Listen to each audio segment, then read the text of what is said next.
News 29 Maharashtra, तुमच्या आवाजाची, तुमच्या हक्काची बातमी। घाटंजी शहर प्रतिनिधी नीरज मन्ने। ऑपरेशन सिंदूरच्या यशानंतर सैनिकांच्या सन्मानार्थ तिरंगा यात्रा, शहीद जवानांना श्रद्धांजली। ऑपरेशन सिंदूरच्या यशानंतर घाटंजीत भाजपच्या वतीने तिरंगा यात्रा।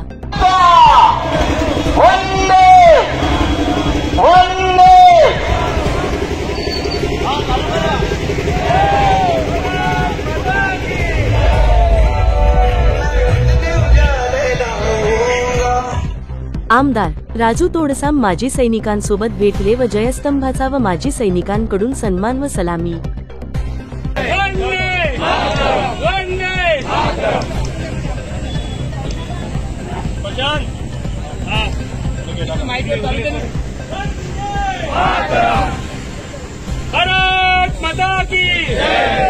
आमदार राजू तोडसाम यांनी बोलत असताना आणि ज्यावेळेस घटना झाली त्यावेळेस बघा, ज्यावेळेस त्या आतंकवाद्यांनी महात्मा महिलेला विचारलं, जात विचारली, धर्म विचारला, त्यानंतर गोळीबार केला।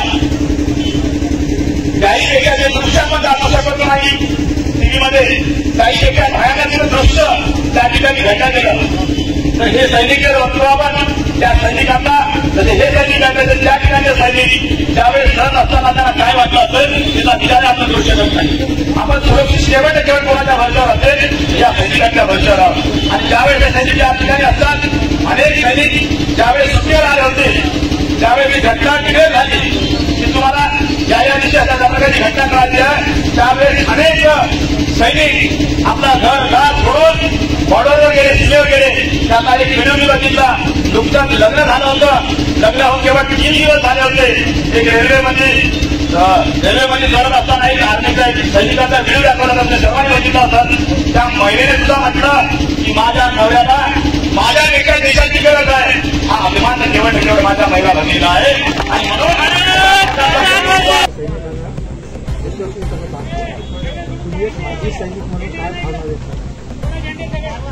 तर या ऑपरेशन सिंदूरमध्ये ज्या सैनिकांनी वर्तमानमध्ये बॉर्डरवर जाऊन ज्यांनी आपलं वीरता आणि बहादुरी दाखवून आज देशाचं स्वातंत्र्यता आणि देशाला वीरता प्राप्त करून, विजय प्राप्त करून त्यांनी हा सन्मान आपल्या देशाला दिलं, म्हणून त्या आज वर्तमानमध्ये असलेल्या बॉर्डरवर असलेल्या सैनिकांना मी मनपूर्वक अभिनंदन करतो।